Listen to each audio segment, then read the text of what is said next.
The lycanthrope's breath came in ragged snarls, hot and rancid across the arena floor. Elena Silvercrest pressed her spine against cold stone, hands raised in a gesture that meant nothing would save nothing.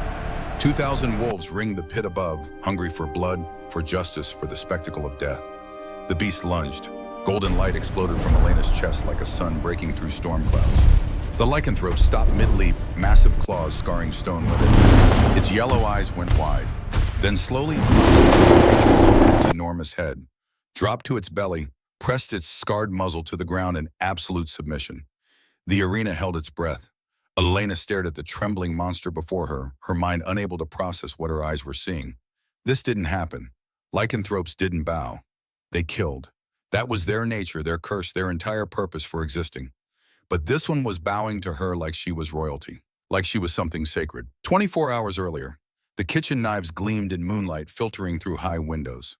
Elena's hands moved with practiced efficiency, scrubbing dried blood from the blades used to prepare the Alpha's dinner. 3 years of this. 3 years of keeping her head down, her voice quiet, her power buried so deep it sometimes felt like it had never existed at all. The iron chains around her wrists bit into scarred skin as she worked. Not shackles, not yet just the heavy servant's cuffs that marked her station. Property of Nightshade Pack. Omega class. Untouchable in all the ways that mattered. She'd learned to be invisible. A ghost moving through the pack house, cleaning floors that would be dirty again by morning, serving meals to wolves who never looked her in the eye. It was survival. It was safety. It was the only way to live when your entire bloodline had been erased from existence. The kitchen door slammed open. Elena's heart stuttered, but she kept her hand steady on the blade. Don't react. Don't show fear. Predators could smell it. Elena Silvercrest. The name hit her like a fist. No one had used her real name in 3 years. Here she was, just Elena. No surname, no history, no identity beyond the grease stains on her apron. She turned slowly. Beta Callum Drake stood in the doorway, his expression unreadable in the shadows. Behind him, 2 guards. Their eyes weren't on her face. They were on her wrists, measuring, calculating how much force it would take to subdue her. Come with us. Her voice came out steady despite the terror clawing up her throat. What's this about? You'll find out soon enough. The guards moved before she could ask again. Hands gripped her arms, yanking her away from the sink. The knife clattered into the basin. One of them twisted her wrist behind her back, and she heard the distinctive click of heavier chains, prisoner chains locking into place. There's been a mistake, she said, hating the tremor that crept into her words. I haven't done anything. I've been in the kitchen all evening. Ask anyone. Silence. They dragged her through corridors she'd scrubbed 1,000 times, past rooms where she'd changed sheets and emptied chamber pots and made herself small enough to forget. Pack members emerged from doorways drawn by the commotion. Their eyes followed her progress with something between curiosity and satisfaction. The servant girl, finally getting what she deserved. The night air hit her face like a slap when they pulled her into the courtyard.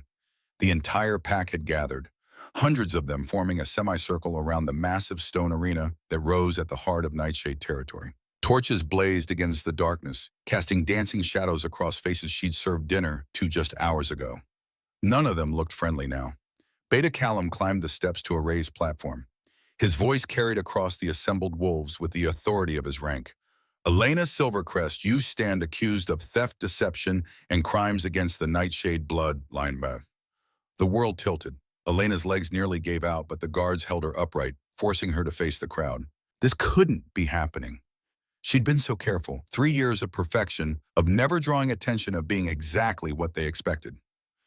3 nights ago, Callum continued, the Moonfire Pendant was stolen from the Alpha's vault, an ancient artifact that has protected our borders for 2 centuries.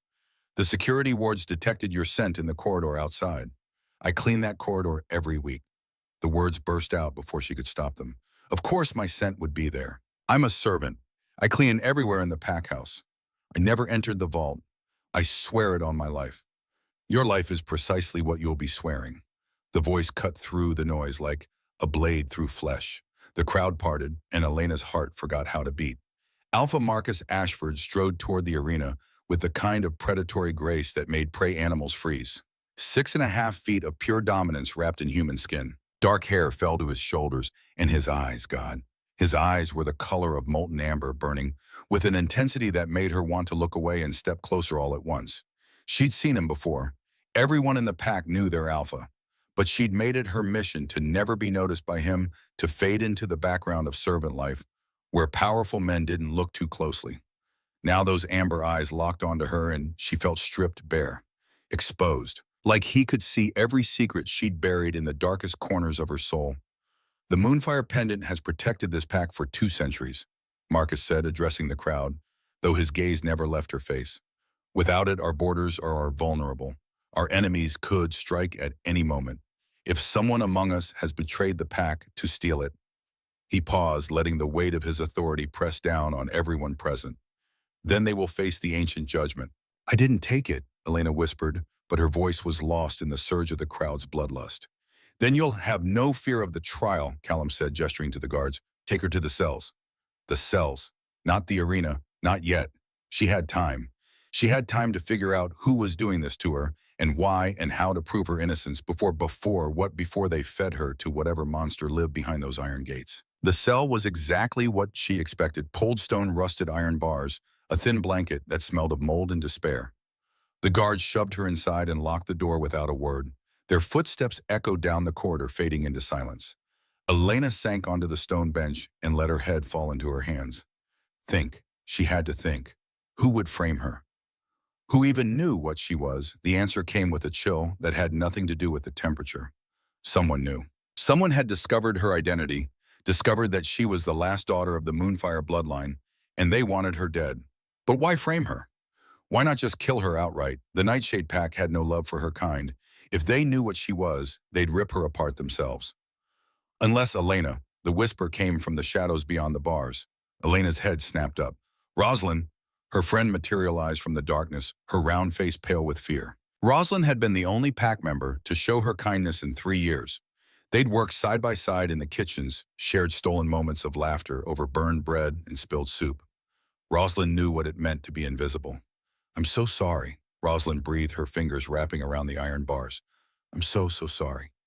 What are you sorry for? You didn't. She made me. Rosalind's voice cracked. Seraphine, she made me testify that I saw you near the vault. That I saw you looking suspicious, acting strange.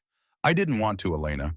I swear I didn't want to, but she said if I didn't, tears spilled down her cheeks. She said she'd accuse my mother. My mother is old Elena.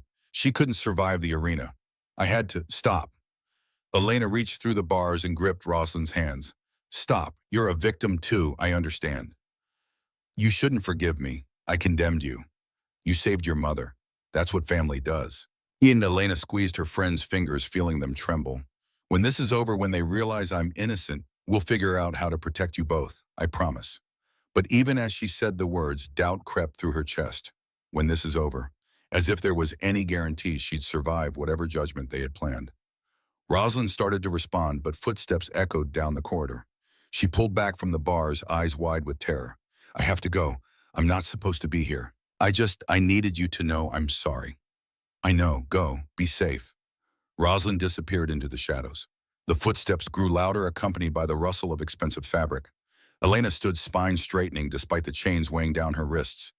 Luna Seraphine Ashford appeared before the cell like a portrait of elegant cruelty.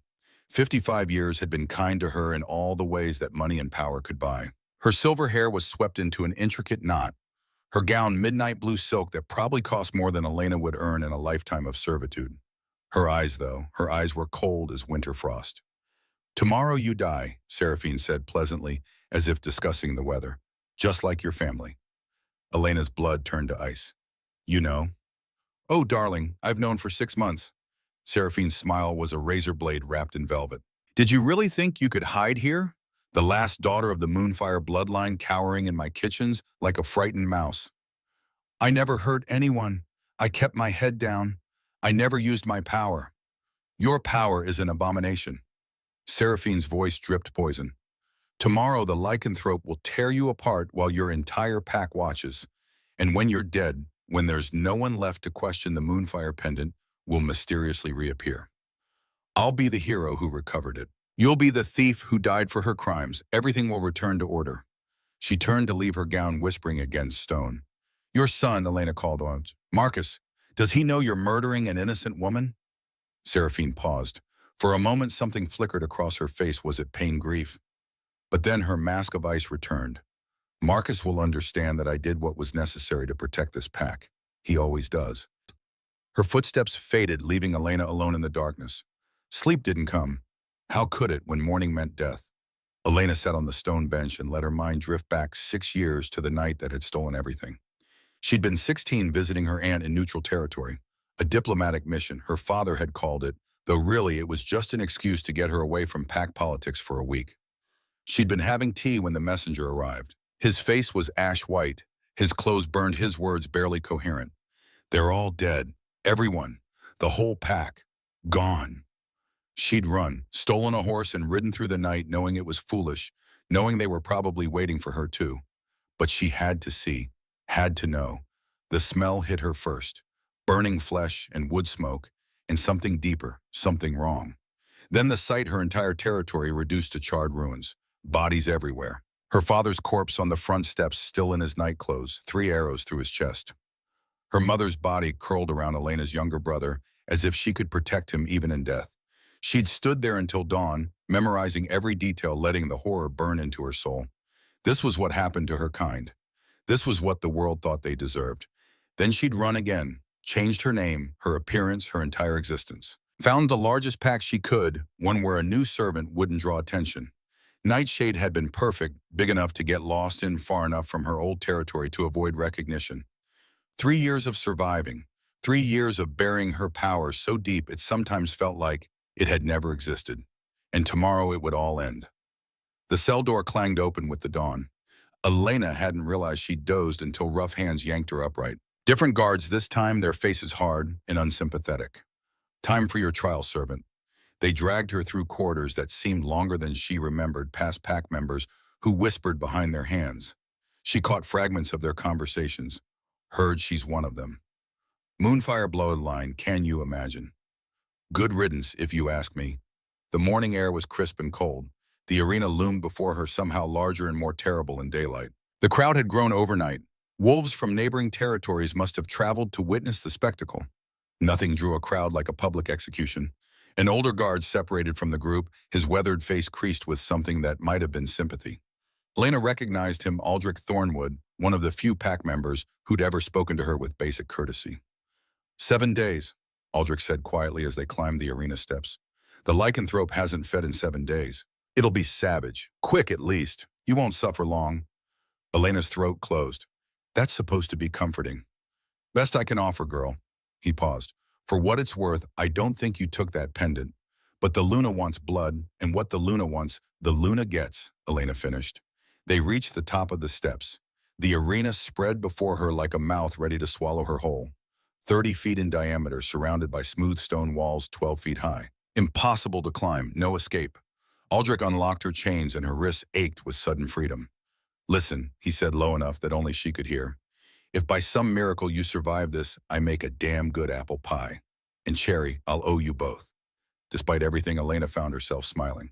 I'll hold you to that. Go on then, show them what you're made of. She descended into the pit on trembling legs. The packed earth was stained dark blood from previous trials, she realized with a sickening lurch. How many others had stood here, waiting to die? The crowd pressed closer to the arena's edge, a living wall of judgment. Elena scanned their faces, looking for anything, pity, doubt, humanity. She found nothing but anticipation. Then she saw him. Marcus Ashford stood directly across from her, elevated on the Alpha's platform. Even at this distance, his presence was overwhelming. Power radiated from him like heat from a forge. He was watching her with those amber eyes, his expression unreadable. Beta Callum stepped forward. The ancient law is clear. If the accused can survive 15 minutes in the arena with the beast, they are proven innocent. If they cannot, he paused, then justice is served. Wait, Elena's voice cracked. She hated the desperation in it, but pride seemed pointless now.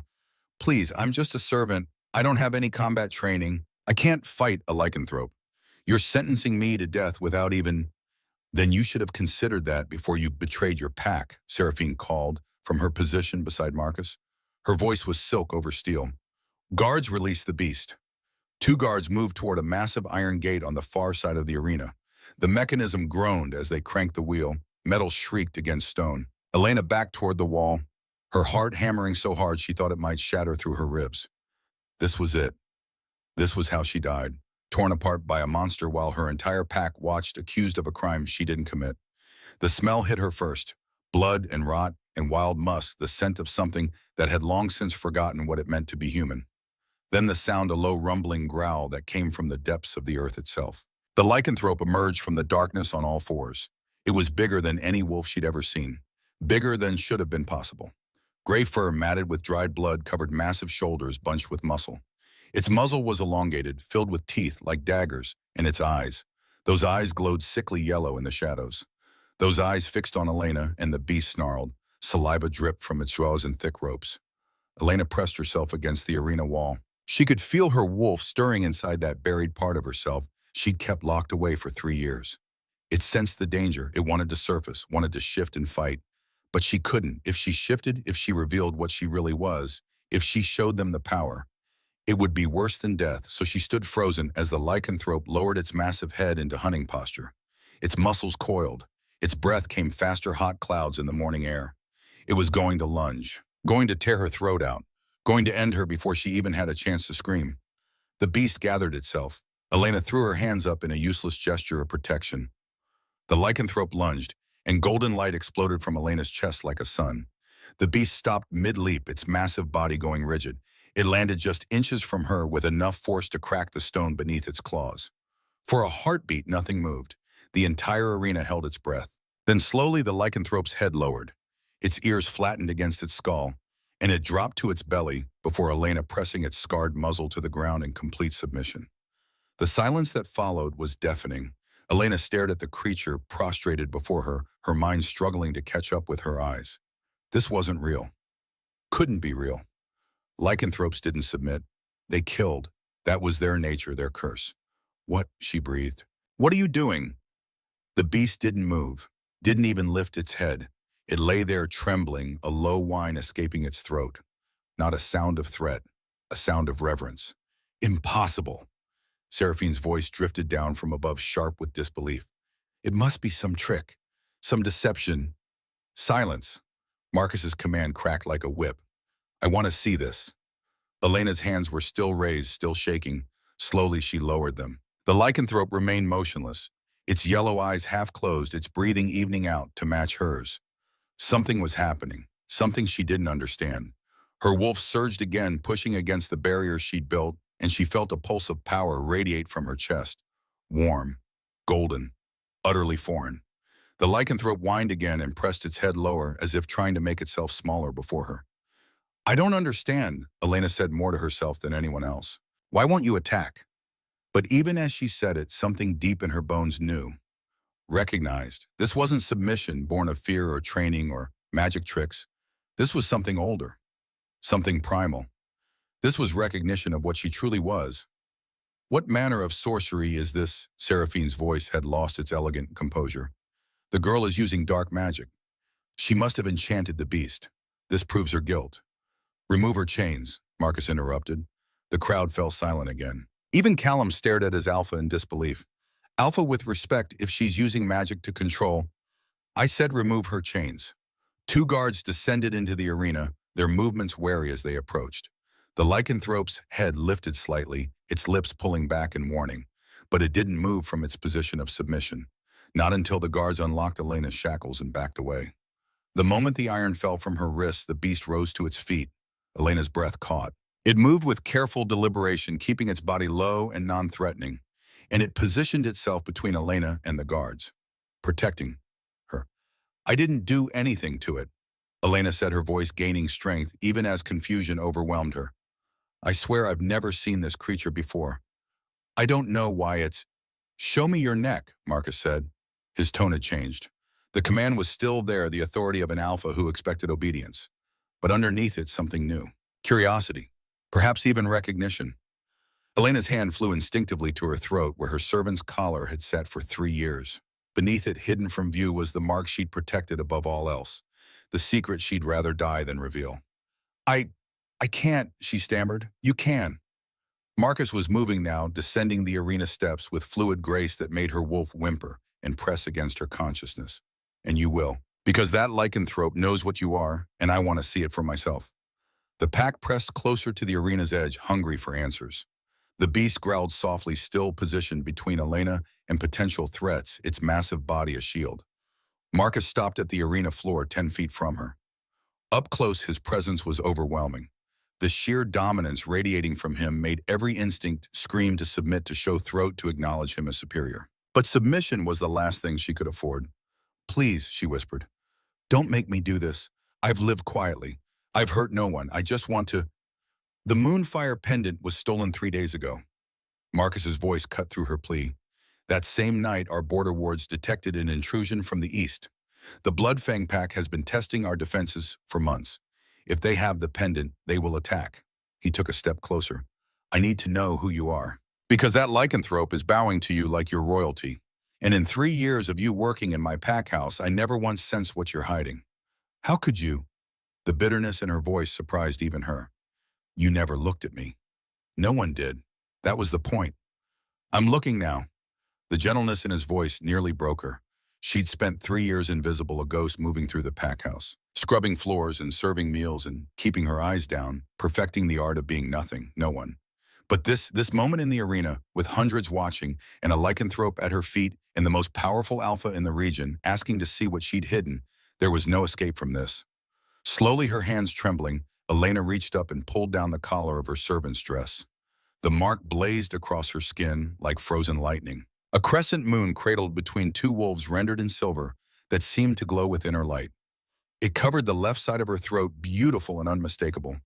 Absolutely damning. The crowd erupted. "The moon's chosen," someone gasped. "The Moonfire bloodline," another breathed. "Impossible, that line was destroyed." Marcus stood completely still, his eyes fixed on her mark. When he finally spoke, his voice was carefully controlled. "What is your full name?" Elena's throat tightened. She'd kept it secret for so long, buried it so deep. But there was no point in hiding anymore. "Elena Silvercrest," she said quietly. "Daughter of Alpha Theodore Silvercrest of the Moonfire Pack. Last surviving member of the Moon's chosen bloodline." The words fell like stones into water, rippling outward in waves of shock. She waited for the violence, for the crowd to surge forward to tear her apart the way they'd torn apart her family. This was it. This was the end. But Marcus didn't move, didn't look away. "You were 16 when your pack fell," he said, and she could practically see him piecing together her history. "You should have been killed with the others." "I was away." The memory still made her chest tighten with grief. "Visiting my aunt in neutral territories. By the time I heard what happened and returned home," her voice cracked.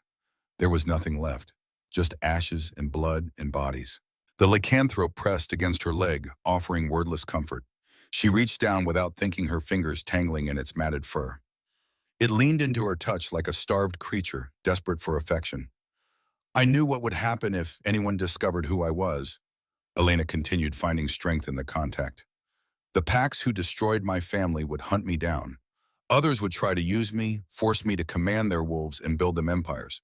So I hid. I found the furthest pack I could, one large enough that a new servant wouldn't draw attention, and I buried everything I was.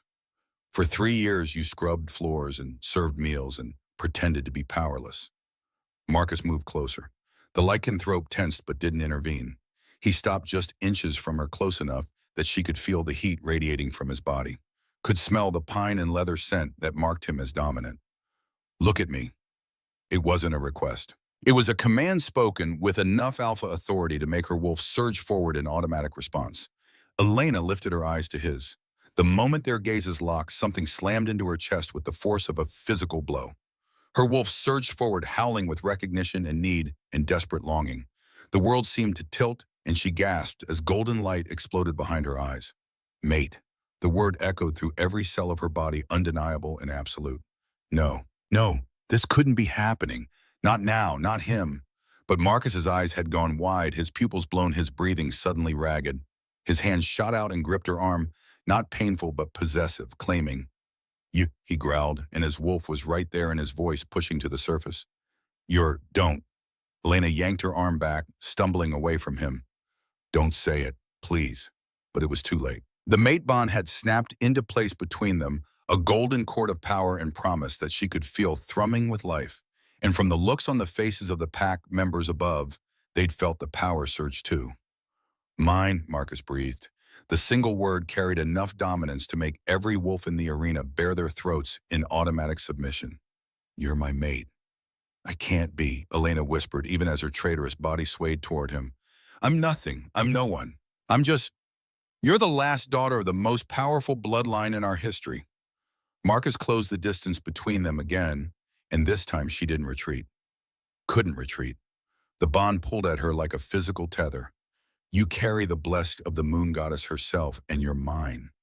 The possessiveness in his voice sent shivers down her spine. Part fear, part something much more dangerous. "The pendant," she managed. "I'm still accused. I didn't take it, but..." "Callum," Marcus called without taking his eyes off her. "Who raised the theft accusation?" There was a pause from above.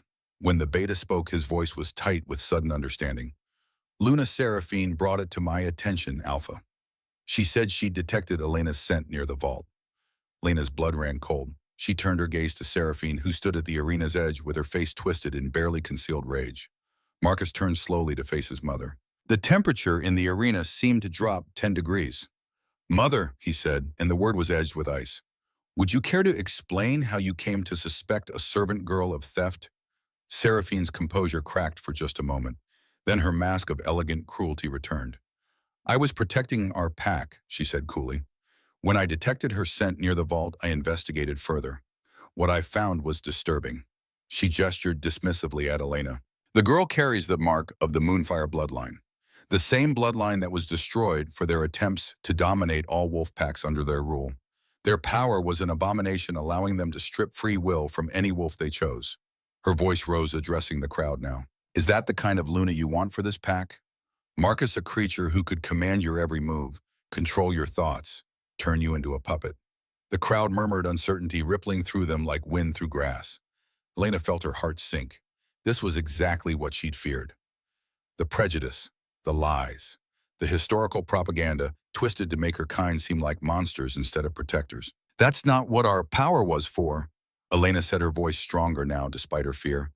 "The Moon's chosen were blessed to protect those who couldn't protect themselves, to calm feral wolves and bring peace to those consumed by their beasts. My family used our gifts to help." "Your family used their gifts to rule," Seraphine cut her off, "until 3 packs rose up and put them down like the rabid dogs they were." The lycanthrope snarled, its hackles rising at the insult. Elena felt her own anger flare hot and fierce. "My family was slaughtered in their sleep," she snapped. "Children murdered in their beds. Elders burned alive. If that's justice to you, then I'm glad I hid who I was. Better to scrub your floors than be called sister by wolves who celebrate genocide." "Enough." Marcus's voice cracked like a whip. He turned to face his mother, and his expression was carved from stone. "Did you take the pendant?" The question hung in the air like a blade. Seraphine's eyes widened with false innocence. "How dare you accuse me? I am your mother. I would never." "Did you take it?" It wasn't a question anymore. It was an alpha command, and the power behind it pressed down on everyone in the arena like a physical weight. Elena felt it push against her consciousness, demanding submission, demanding truth. Seraphine's face went pale. Her body went rigid as her wolf was forced to yield to the dominance. For a long moment she fought it. Elena could see the struggle written across her features, pride warring with instinct, hatred battling the biological imperative to submit to a stronger alpha. Finally, through clenched teeth, the words forced themselves out. "The pendant is safe. I secured it because I believed a threat had infiltrated our pack. I was trying to protect..." "You accused an innocent woman of theft," Marcus interrupted, his anger radiating like heat. "You sentenced her to death by lycanthrope to hide your own actions." "Why..." Seraphine's mask of composure shattered completely. Her lips pulled back in a snarl. "Because she's one of them," she hissed, pointing a shaking finger at Elena. "I've spent months tracking down rumors of a survivor from the Moonfire pack. When I finally confirmed it was her hiding here in our own territory like a coward, I knew I had to act." Her voice rose to a shout. "The Eastern packs already suspect we're harboring her. If they discover the truth, they'll unite against us just like they did against her family. She's a danger to everyone here, Marcus. Can't you see that?" "Oh." "What I see," Marcus said with terrifying calm, "is a wolf who betrayed her alpha's trust, who manipulated pack law and attempted to murder an innocent woman who happens to be my mate to serve her own prejudices." He turned to Callum, who stood frozen in shock. "Beta Drake, you will escort Luna Seraphine to the holding cells pending a full tribunal. She is stripped of her title and authority effective immediately. The crowd erupted in gasps and shouts. Seraphine's face went white, then red with rage. "You would choose her over your own blood," she screamed. "That creature will be the death of this pack when the Eastern Wolves come for her." "The Eastern Wolves will do nothing," Marcus said with absolute certainty, "because Elena Silvercrest, last daughter of the Moon's Chosen, will be standing at my side as Luna of the Nightshade Pack.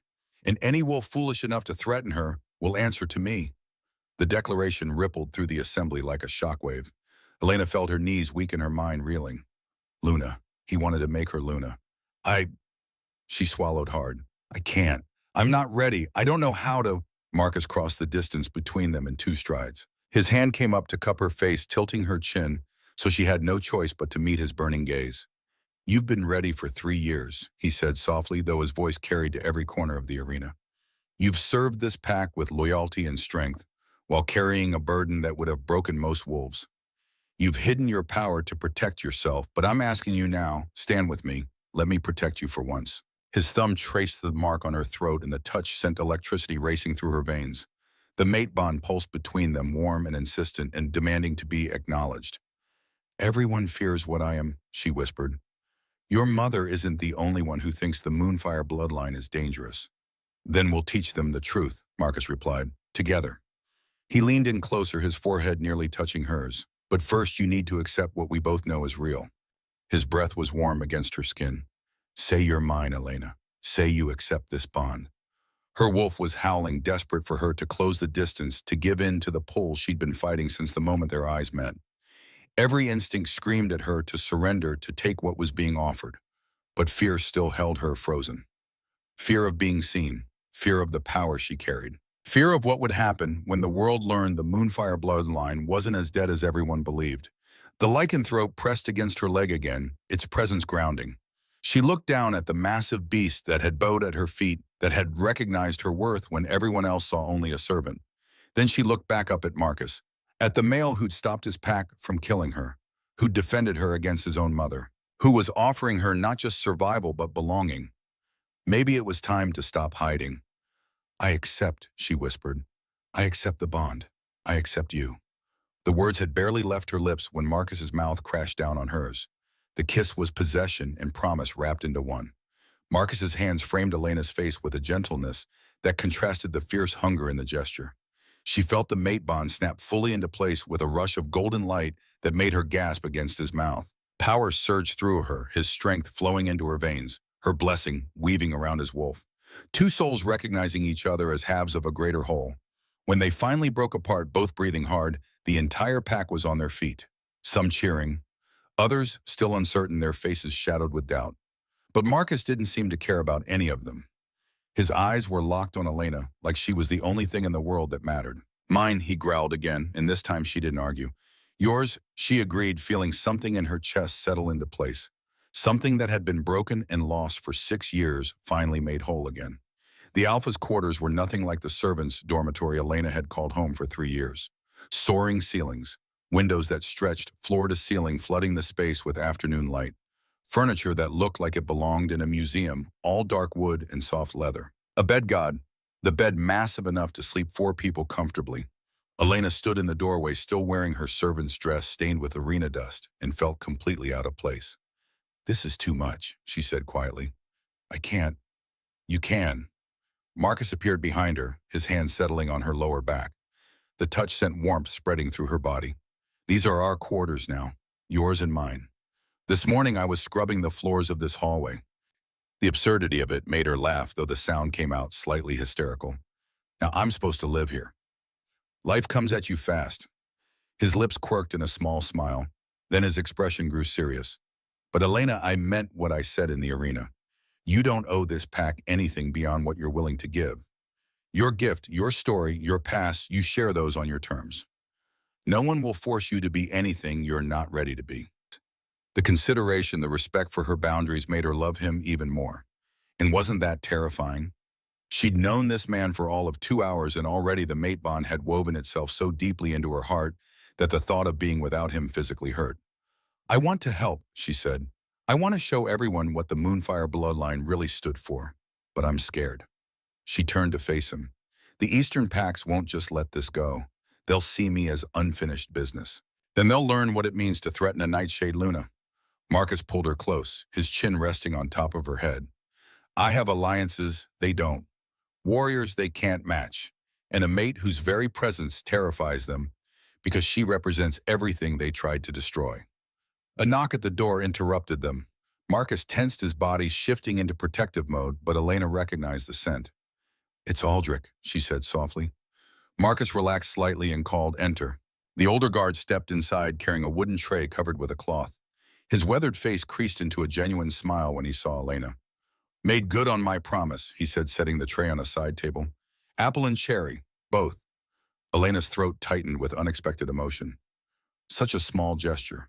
Such a simple kindness. But after 3 years of being invisible, of being nothing, having someone remember a throwaway comment made before a trial by combat. Thank you, she managed. You didn't have to. Of course I did. You survived. We had a deal. Aldrich's expression softened. Welcome home, Luna. He left before she could respond, closing the door quietly behind him. Elena stared at the pies, their crusts golden and perfect, and felt tears prick her eyes. Hey. Marcus turned her gently to face him. What's wrong? Nothing's wrong. That's the problem. She laughed through the tears. I'm not used to people being kind. I'm not used to being seen. And now everyone's looking at me, and I don't know how to... The words tangled in her throat. You don't have to know how, Marcus said. We'll figure it out together, one day at a time, one moment at a time. He wiped a tear from her cheek with his thumb. Starting with pie.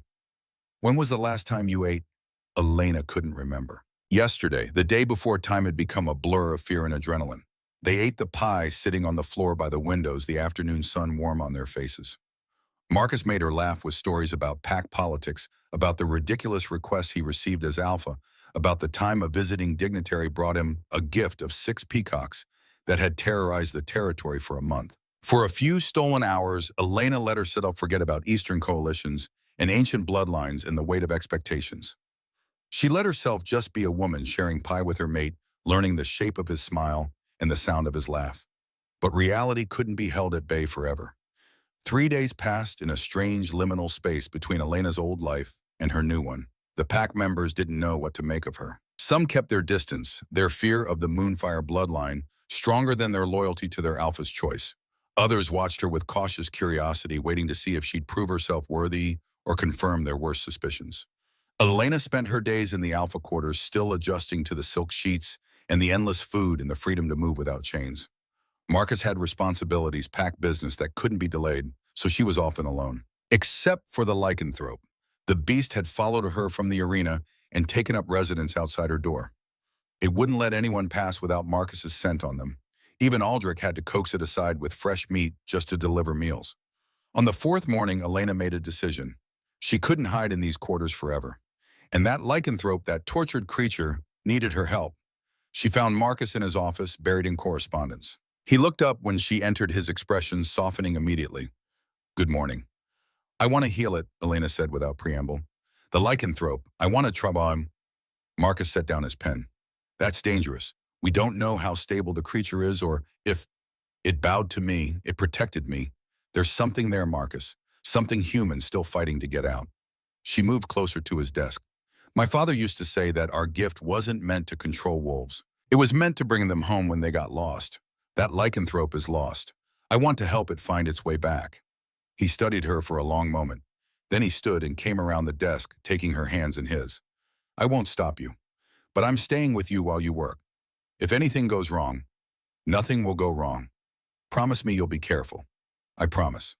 They set up in one of the empty training rooms in the pack house, large enough to give the lycanthrope space, secure enough to contain it if Elena's healing failed and the beast went feral.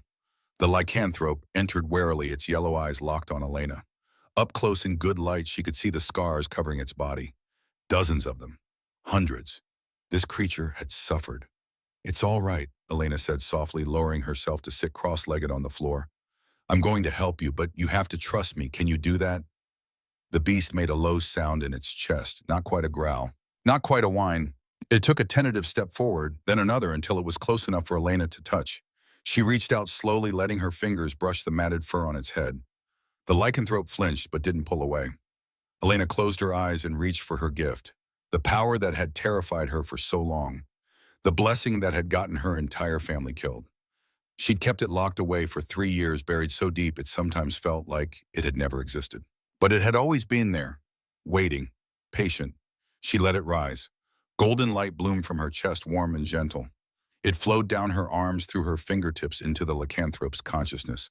She felt the creature's mind, fractured, chaotic, lost in a maze of pain and rage and confusion. And underneath it all, buried so deep she almost missed it, a spark of humanity. She reached for that spark and pulled. The lycanthrope convulsed. Its body went rigid, muscles spasming. Marcus started forward, but Elena held up her free hand. "Wait, it's working. Don't interfere." The beast's yellow eyes began to clear. The sickly glow faded, replaced by something warmer. Amber, almost like Marcus's eyes.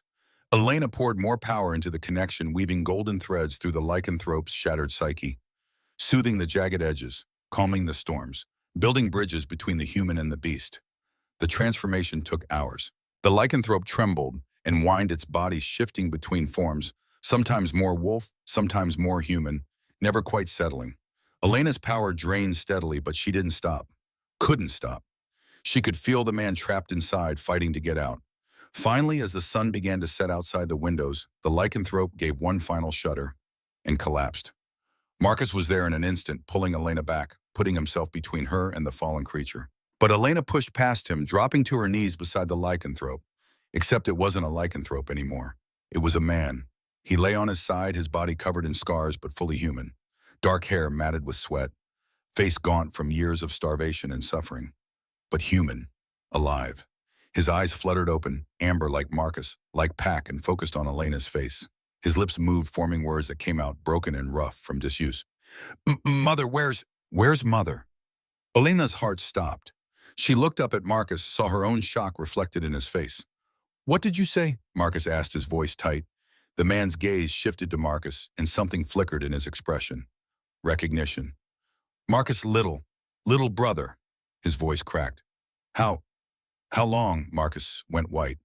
"No, that's not possible. My brother Owen died 25 years ago. He was killed by a moonfire wolf. Mother saw it happen. He's dead." "Not dead." The man Owen struggled to sit up. Elena helped him, supporting his weight. "Trapped. So long, monster. Couldn't get out." Elena's mind raced, pieces clicking into place with horrifying clarity. 25 years ago, a moonfire wolf who abused his power. Seraphine's hatred of Elena's bloodline. "My uncle," she breathed. "Victor Silvercrest.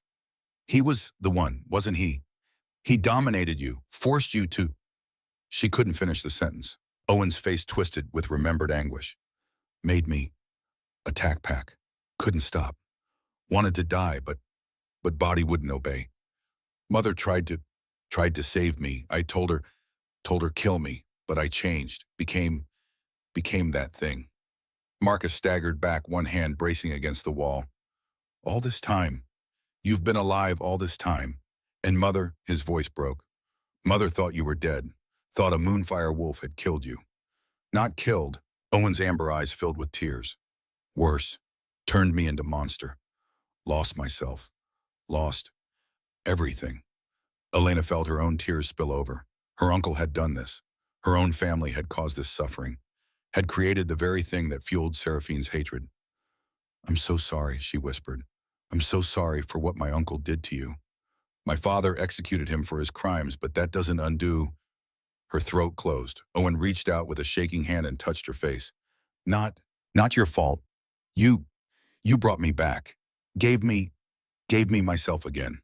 His smile was broken, but genuine. "Thank you." Marcus crossed the room in 3 strides and pulled his brother into a fierce embrace. Owen collapsed against him, his body shaking with silent sobs. 25 years of torture. 25 years of being trapped in a beast's body, unable to speak, unable to die, unable to be free. Elena stood and backed away, giving them space. Her gift had done, this had restored a man who'd been lost for a quarter century. But her family had also been responsible for stealing him in the first place. The weight of it settled on her shoulders like lead. "She has to know," Elena said hours later. They'd moved Owen to a private room, given him food and water and clean clothes. He'd fallen into an exhausted sleep almost immediately, his body shutting down to process the trauma of transformation. Marcus stood at the window of their quarters, his back to her.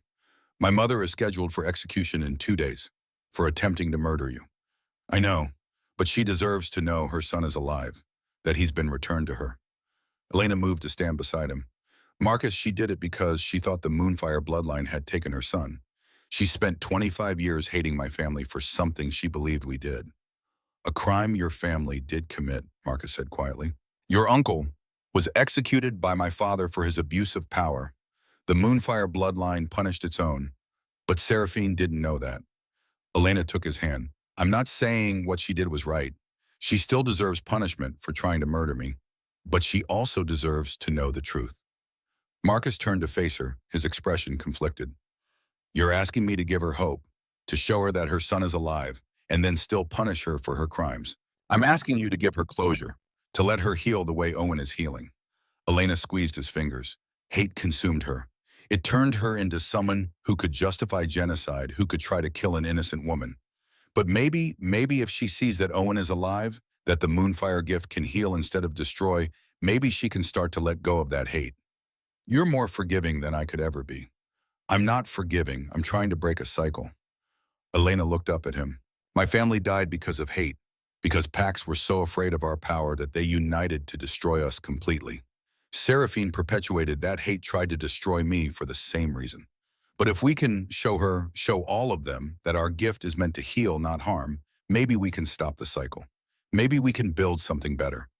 Marcus pulled her into his arms, resting his chin on top of her head. You're going to make an incredible Luna. I haven't even been formally installed yet. Doesn't matter, you're already thinking like one, putting the pack's future above your own pain. He pressed a kiss to her hair. Tomorrow we'll take you to see my mother.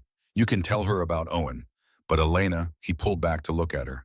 If she tries anything, if she shows even a hint of violence towards you, I'm ending the visit immediately. Understood?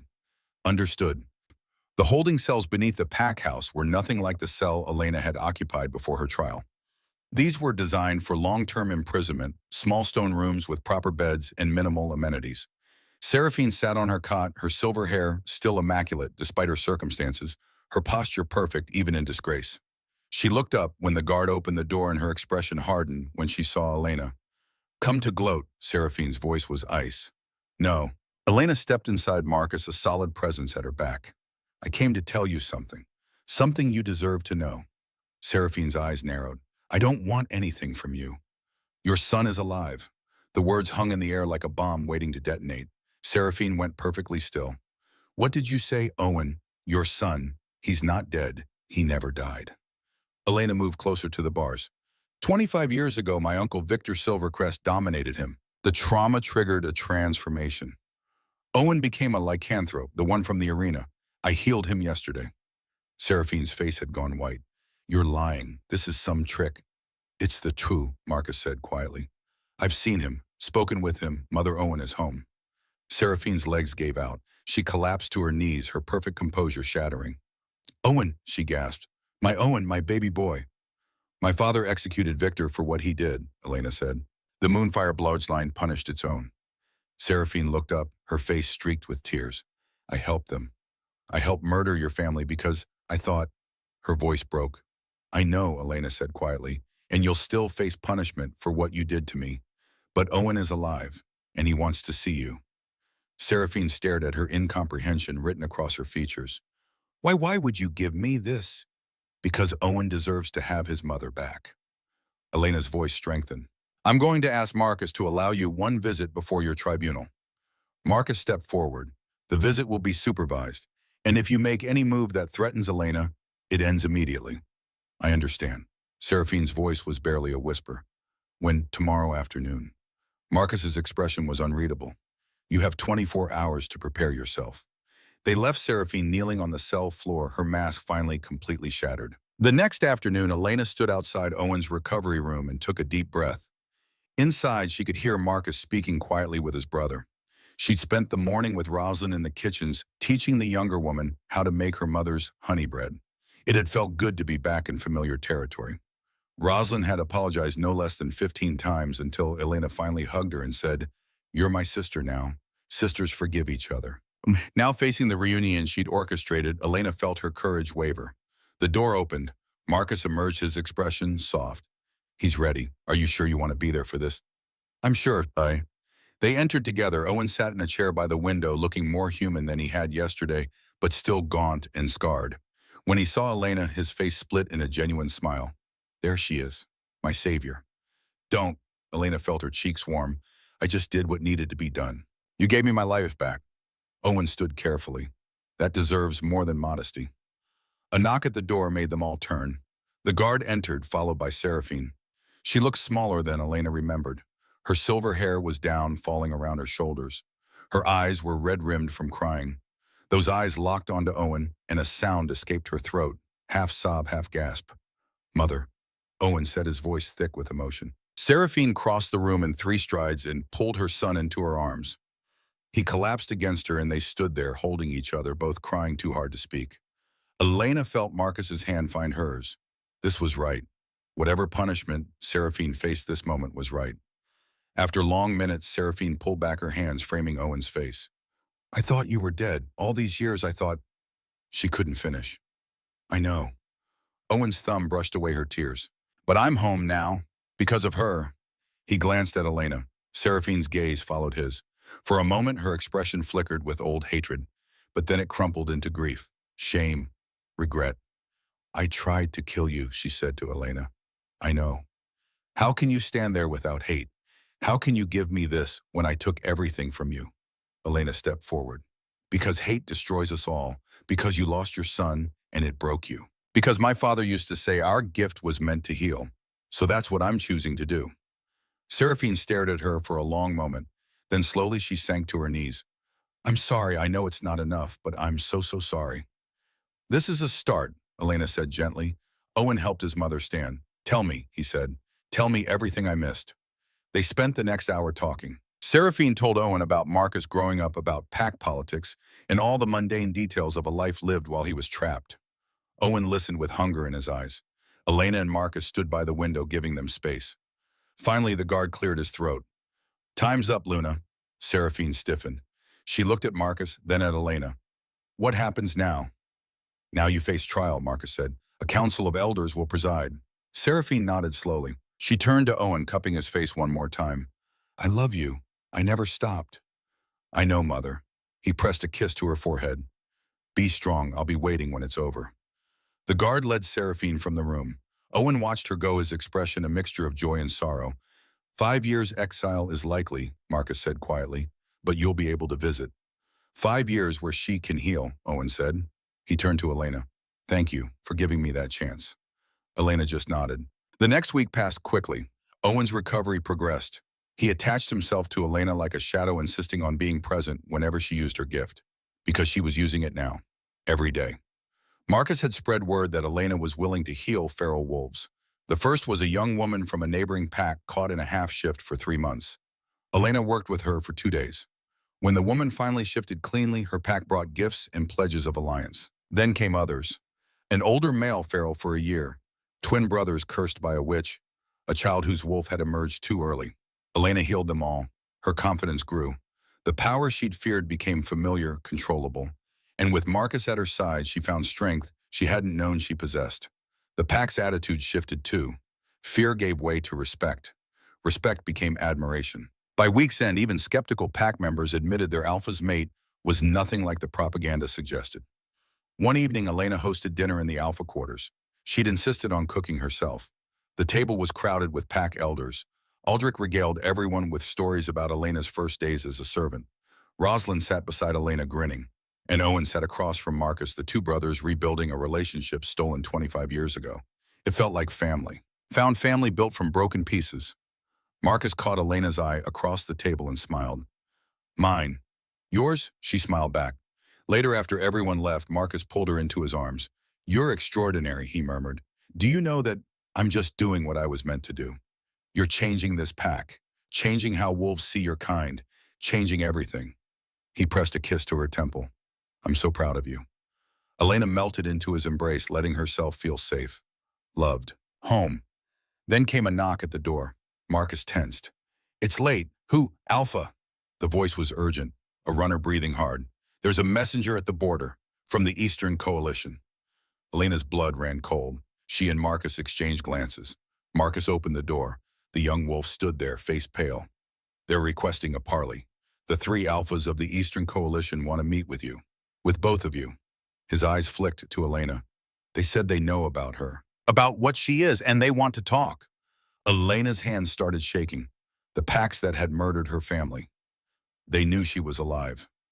When Marcus asked, his voice deadly calm, 2 days. They want to meet at the neutral grounds between territories. Marcus dismissed the runner and closed the door. He turned to Elena, his expression grim. We don't have to go. We can refuse. Fortify our borders. No, the word came out stronger than Elena expected. No, I'll go. Elena? Violence creates more violence. Hate creates more hate. She straightened her shoulders. My whole life I've been running, hiding. But if I keep running, nothing changes. The cycle continues. They could kill you. They could try. But Marcus, you'll be with me. Owen will be with me. Our pack will be with me. She took his hands. And I have to try. I have to make them understand that we're not the monsters they think we are. Marcus searched her face. This is dangerous. Everything worth doing is dangerous.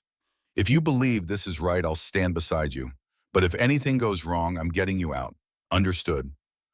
Understood. He pulled her close and she felt his heart racing. I can't lose you. I just found you. You won't lose me, she promised. We're going to face them together. And we're going to show them a different path. But even as she said the words, fear crept through her chest. The Eastern Coalition had committed genocide once. What would stop them from finishing the job? Elena pushed the fear down. She couldn't afford doubt. In 2 days, she would face the wolves who had murdered her family. And she would show them what it meant to be Moonfire. The neutral grounds lay between 3 territories like a scar on the earth. A stretch of barren land where no pack claimed dominion. The morning mist clung to the ground, turning the world ghostly and uncertain. Elena stood at the edge of Nightshade territory. Marcus solid and warm beside her. Behind them, 50 warriors waited in formation, a show of strength, a promise of protection. Owen stood at her other side, his hand resting on the sword at his hip. You don't have to do this, Marcus said for the 10th time since dawn. His hand found hers. We can still turn back. No, we can't. Elena squeezed his hand. Running didn't save my family. Hiding didn't change anything. This is the only way forward. In the distance, 3 groups of wolves emerged from the mist. Eastern Coalition. The packs that had burned her world to ash. Elena's breath caught. Steady, Owen murmured. They can smell fear. I'm not afraid. The lie tasted bitter. She was terrified, but she was done letting terror control her. The 3 groups converged at the center. 3 alphas, each flanked by warriors. Elena recognized them from wanted posters her father had kept. Alpha Constantine of the Bloodfang Pack. 60 years old, his face a map of scars. He'd led the assault, had set fire to the pack house while her family slept. Alpha Dimitri of the Ironjaw Pack. 40-something built like a mountain. His pack had hunted survivors. Alpha Yuri of the Shadowclaw Pack. Lean and dangerous. His wolves had made sure no one escaped. Between them, they'd orchestrated genocide. And now they stood waiting. Marcus started forward and Elena moved with him. Their warriors followed at a careful distance. Owen walked slightly ahead, a shield between Elena and violence. They met in the center. 20 feet separated the 2 groups. Constantine spoke first. Alpha Ashford, you requested this parley. You're the ones who sent the messenger, Marcus replied. You wanted to talk, so talk. Constantine's gaze shifted to Elena. His eyes widened as he took in her Moonfire mark. Recognition. Maybe fear. You're Theodore's daughter, he said. We thought you died with the others. I was visiting family. Elena's voice came out steady despite the rage building. By the time I returned home, there was nothing left. Just ashes and bodies. Something flickered across Constantine's face. Regret, but it vanished. We came to kill you, he said bluntly. When we heard rumors of a Moonfire survivor, we tracked you here, planned to finish what we started. Marcus growled, stepping in front of Elena. But she touched his arm, moving him aside. And now, she asked, is that still your plan? Constantine was silent. Then to Elena's shock, he lowered himself to one knee. Dimitri and Yuri exchanged glances, then followed. 3 alphas, kneeling before her. Now, Constantine said, voice rough with emotion, we came to beg. The words hung in the air. Elena's mind struggled to process them. Beg, I don't understand, she managed. Constantine lifted his gaze. We learned the truth. About what really happened 25 years ago, about why the coalition formed. Elena's heart stuttered. What truth, your uncle, Victor Silvercrest?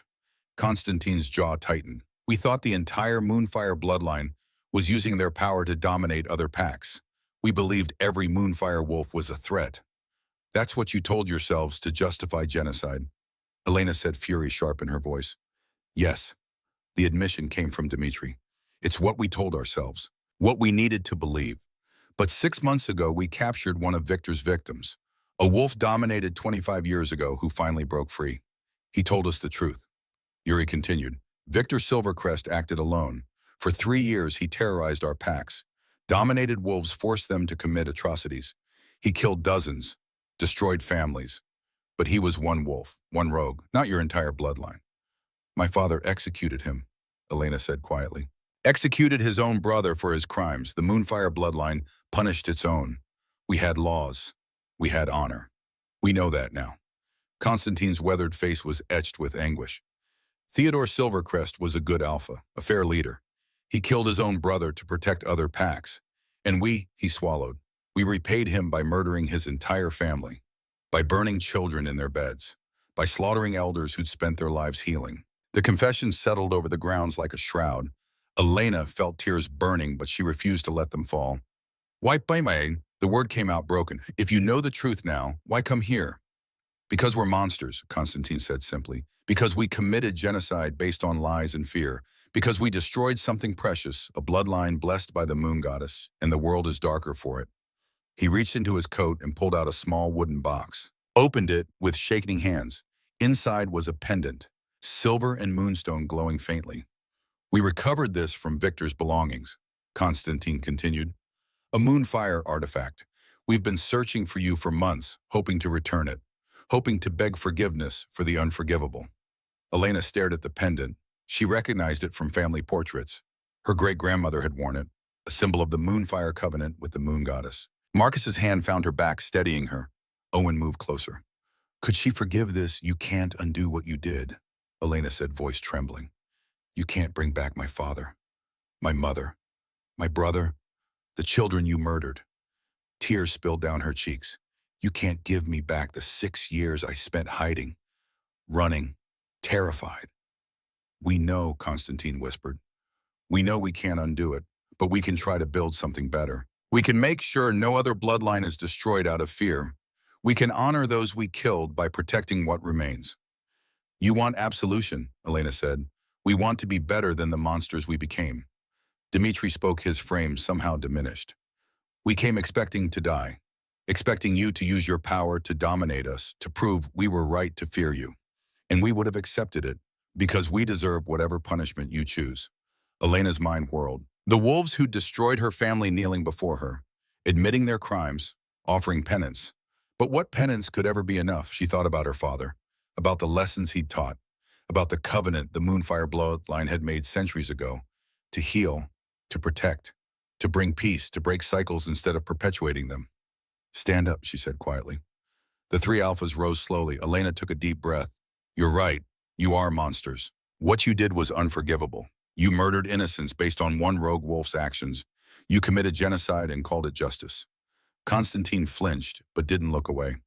But, Elena's voice strengthened, but you're also standing here now, admitting what you did, seeking to make amends, and that's the first step toward redemption. What are you saying? Yuri asked carefully. I'm saying that revenge won't bring my family back. Hate won't heal wounds. Violence will only create more violence. Elena straightened her shoulders. So I'm offering you a different path. She gestured to Owen. This is Owen Ashford. 25 years ago, my uncle Victor dominated him, forced him to attack his own pack. The trauma transformed him into a lycanthrope, trapped him for a quarter century. Elena's voice carried. I healed him, brought him back. Because that's what the Moonfire gift is for. Not domination, healing. The coalition alphas stared at Owen, recognition dawning. I'm proposing something, Elena continued. A Moonfire Healing Academy. A place where wolves from all packs can be healed. Where we train others to use gifts properly with ethics and honor. Where we ensure what Victor did, what you did, never happens again. Silence. Then Constantine stepped forward. You want us to help you build this after what we've done? I want you to prove change is possible, that monsters can become protectors, that hate can transform into hope. Elena met his gaze. I can't bring back my family, but I can make sure their legacy lives on, not as a bloodline to be feared, but as a force for healing, for all wolves, including those who tried to destroy us. Marcus's hand tightened on her, back pride radiating through their bond. Owen stood taller. Dimitri cleared his throat. You're offering us what alliance? I'm offering you purpose, a chance to honor those you killed by building something better. Elena's voice gentled. My father used to say our gift wasn't about power over others. It was about helping others find power within themselves. That's what I'm choosing to do. Constantine's eyes filled with tears. This grizzled alpha covered in scars actually wept. We don't deserve this. No, you don't, but you're getting it anyway. Elena held out her hand. Help me build the academy. Pledge your pack's support. Send your wolves who need healing and those who want to learn. And maybe in time we can transform this tragedy into something that honors the dead. Constantine stared at her hand, then he gripped it firmly. I pledge Bloodfang's support. Our resources, our territory, our warriors. Whatever you need. Dimitri stepped forward. Ironjaw pledges the same. We'll build this academy. We'll make it strong. Yuri was last. Shadowclaw pledges support as well, and we'll help spread the truth about what really happened, about Victor acting alone, about the Moonfire bloodline being healers. We owe you that. Elena felt something in her chest loosen, not quite healing, but the first step toward it. Dimitri paused, uncomfortable. Do we hug now? Despite everything, Elena laughed. The sound was watery but genuine. Eventually. Let's start with not murdering each other and work our way up. Even Constantine cracked a smile. The journey back to Nightshade felt surreal. Elena rode beside Marcus warriors surrounding them, but the threat never materialized. Instead, they carried promises of alliance. You were extraordinary, Marcus said quietly. The way you stood before them, the way you chose healing over revenge. I've never been more proud. I'm not sure I did the right thing, Elena admitted. They killed my family. Maybe I should have. You did exactly what your father would have wanted. You honored the Moonfire Covenant. You chose to build instead of destroy. He pressed a kiss to her knuckles. And you gave those alphas something they didn't deserve but desperately needed. A chance at redemption. Elena leaned into his warmth. My father used to say the hardest thing about our gift was knowing when to use it and when to hold back. I'm still learning. We all are. Owen rode beside them. The academy is a good idea, but it's going to take work, resources. We'll find a way, Elena said. We already have. Marcus smiled. I've been in communication with neutral packs. They're willing to donate land, and with the coalition's pledge, we'll have resources to build something substantial. Elena's breath caught. You've been planning this, but I only just proposed it. I've been planning it since the day you healed Owen. Marcus's smile widened. I knew you'd want to use your gift to help others. I just needed to lay the groundwork. She stared at him, love swelling in her chest. You believed in me before I believed in myself. Always. Seraphine's trial took place 3 days later in the Great Hall. The entire pack assembled along with the representatives from allied territories. Elena sat beside Marcus on the raised platform. Seraphine stood in the center, her silver hair braided simply, her dress plain. She looked smaller, older. The weight of her crimes had carved lines into her face. Elder Aldrich presided. Luna Seraphine Ashford, you stand accused of theft, conspiracy to commit murder, and manipulation of pack law. How do you plead guilty? Seraphine's voice was unwavering. To all charges. I stole the Moonfire pendant. I conspired to have Elena Silvercrest killed. I manipulated evidence in pack law. She paused. And I helped the Eastern Coalition plan the massacre of the Moonfire Pack 6 years ago, providing intelligence that led to deaths of innocents. Gasps rippled through the hall. Why? Aldrich asked. Seraphine's composure cracked. Because I thought they'd killed my son. Because I spent 25 years believing the Moonfire bloodline had dominated Owen. Because hate consumed me. Her gaze found Elena. I was wrong about everything, and I'm deeply sorry. The hall erupted in whispers. Aldrich raised his hand for silence. The council has deliberated. Given the severity of your crimes, the penalty would normally be execution. Seraphine didn't flinch. However, certain circumstances have been brought to our attention. He nodded to Owen, who stood and moved beside his mother. Owen Ashford has returned from 25 years as a lycanthrope. His testimony, along with our future Luna's, has provided context. While this doesn't excuse crimes, it explains them. Aldrich's gaze swept the hall. The verdict: Seraphine Ashford is stripped of her Luna title permanently. She is sentenced to 5 years exile from Nightshade territory. However, he paused, she will be permitted supervised visits with her son Owen twice yearly. After 5 years, she may petition for return. Seraphine's legs buckled. Owen caught her. Thank you, she whispered. Thank you for showing mercy I don't deserve. Elena stood and descended from the platform. The hall fell silent. Marcus tensed, ready to intervene. But Elena simply extended her hand. Seraphine stared, tears streaming. How can you, after everything? Because holding on to hate destroys us all. Elena's voice was gentle but firm. Because you lost a son and it broke you. Because Owen deserves a relationship with his mother. Seraphine took Elena's hand, then pulled her into a fierce embrace. You're the daughter I should have had, she whispered. The daughter I didn't deserve.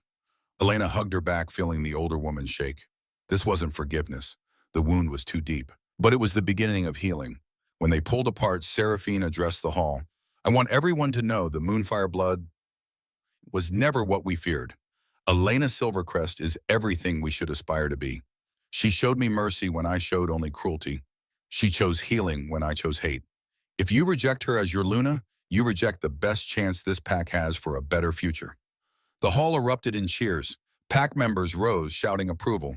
Even skeptics seemed swayed. Marcus appeared at Elena's side, his arm around her waist. Looks like you've won them over. We did, Elena corrected, together. The Luna ceremony took place under the full moon 2 weeks later. The Great Hall couldn't contain the crowd, so they moved outside. Hundreds of wolves filled the territory, Nightshade Pack allied packs, and representatives from the Eastern Coalition. Elena stood at the center wearing a dress of silver and white that Roslyn had helped her choose. The moonfire mark on her throat was visible, glowing faintly. No more hiding. Marcus stood before her, magnificent, informal attire. His amber eyes locked on hers, burning with love and pride. Aldrich conducted the ceremony. Under the light of the full moon before our pack and allies, we gathered to witness the bonding of Alpha and Luna. Marcus Ashford, do you claim this woman as your mate, your partner, your equal in all things? I do. Marcus's voice resonated with power. I claim Elena Silvercrest as mine, my mate, my Luna, my heart.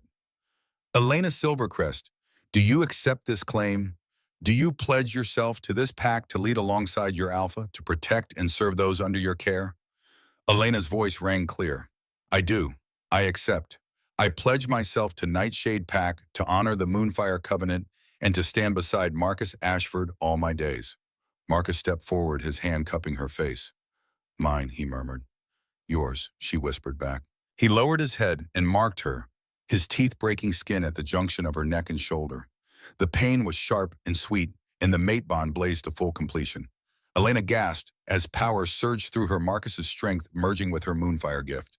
Her mark flared brilliant silver light, cascading from her in waves. It washed over the assembled crowd, and Elena felt her power respond to dozens of small hurts. Aching joints, old injuries, chronic pain. Her gift reached out, automatically soothing and healing. Gasps and cries of wonder rose. Aldrich laughed with delight. I feel 20 years younger, his wife swatted his arm. Don't get any ideas, old wolf. The crowd erupted in laughter and cheers. Marcus lifted Elena off her feet, spinning her as the pack celebrated. When he set her down, Owen was there, tears streaming. Thank you, he said simply, for everything. Elena hugged him tight. You're family now, my brother. The celebration lasted until dawn, music and dancing and food and laughter. Elena moved through the crowd, accepting congratulations. She danced with Marcus, with Owen, with Aldrich. She laughed with Roslyn, and when Constantine approached with the other coalition alphas, the crowd fell silent. We come bearing a gift, Constantine said formally. He gestured, and his warriors brought forward a large wooden chest. Building materials for your academy, enough to begin construction. It's not enough to atone, but it's a start. Elena felt tears prick her eyes. It's more than enough. Thank you. Dmitri cleared his throat. Are we allowed to hug now or still too soon? The crowd laughed. Elena grinned and opened her arms. Come here, you big softy. Dmitri's hug nearly cracked her ribs. Yuri's was more restrained, and when Constantine embraced her, he whispered, your father would be proud. So very proud. Elena cried, then finally letting grief and joy pour out. Marcus was there immediately, pulling her against his chest. Happy tears, she assured him. I promise. I know. He kissed the top of her head. I can feel it through the bond. The moon reached its peak, bathing the territory in silver light. Elena looked around at assembled wolves, former enemies, and new friends, found family and chosen pack. This was what her father had dreamed of. Not domination, not control, unity, healing, hope. 1 year later, the Moonfire Healing Academy rose against the morning sky, 3 stories of stone and glass with training rooms and healing chambers and living quarters. 50 young wolves moved through the corridors, learning to control their gifts or working to overcome trauma. Elena stood in the main hall and smiled. Rosalind served as head administrator, her organizational skills perfectly suited to managing the chaos. She hurried over with a clipboard.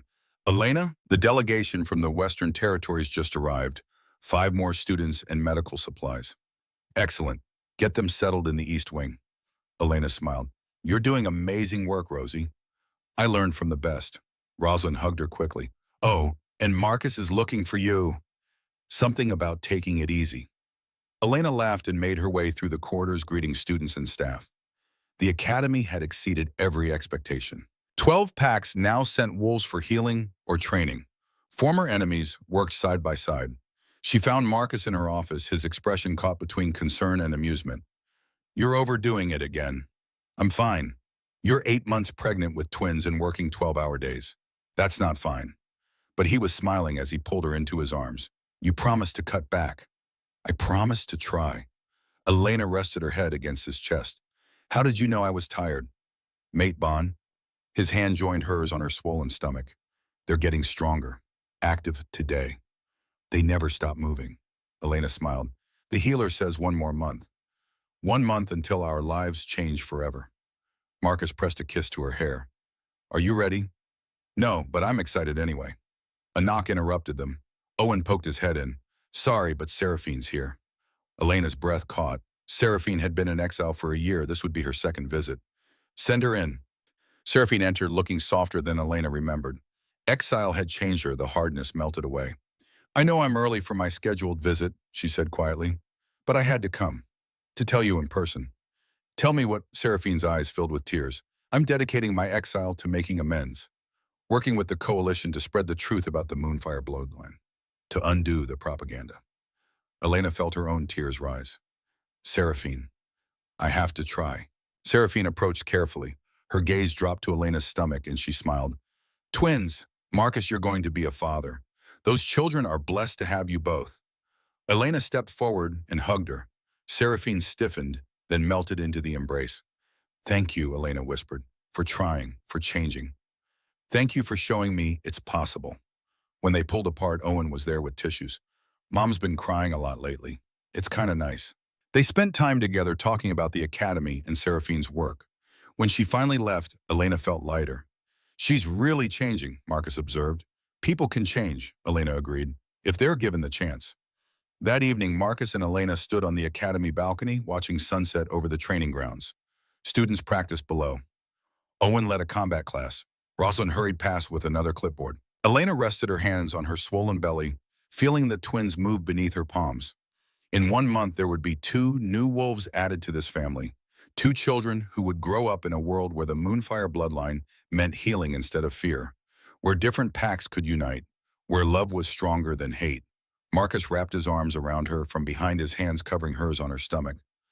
What are you thinking? I'm thinking about my father, about how proud he'd be. She gestured to the academy, to the students, to the life they'd built. This is his legacy, his dream realized. He'd be proud of you. Marcus's arms tightened. You transformed a bloodline into a legacy. We transformed it, Elena corrected, together. The moon rose over the academy, bathing everything in silver light, and Elena Silvercrest Ashford, last daughter of the Moonfire bloodline, Luna of Nightshade Pack, founder of the Healing Academy, closed her eyes and smiled. She was home. She was loved. She was exactly where she was meant to be. Soft, warm narration over montage of images. The academy flourished in the months that followed. Owen became head of security, training young wolves in both combat and compassion. Rosalind's fierce efficiency transformed chaos into order, her laughter echoing through the halls she now commanded. And Seraphine, once consumed by hate, became the coalition's ambassador of truth, traveling from pack to pack, telling the real story of the Moonfire bloodline. When Elena's twins were born, a boy and a girl, each carrying the silver mark, the celebration lasted 3 days. Constantine himself stood as godfather, tears streaming down his scarred face as he held the babies who represented everything he tried to destroy and everything he now vowed to protect. The Moonfire didn't die that night 6 years ago. It transformed from bloodline to legacy, from power to love, from fear to family. And on quiet nights when Elena would rock her children to sleep beneath the same moon that blessed her ancestors, she would whisper the truth. They would grow up knowing gifts are not meant to control.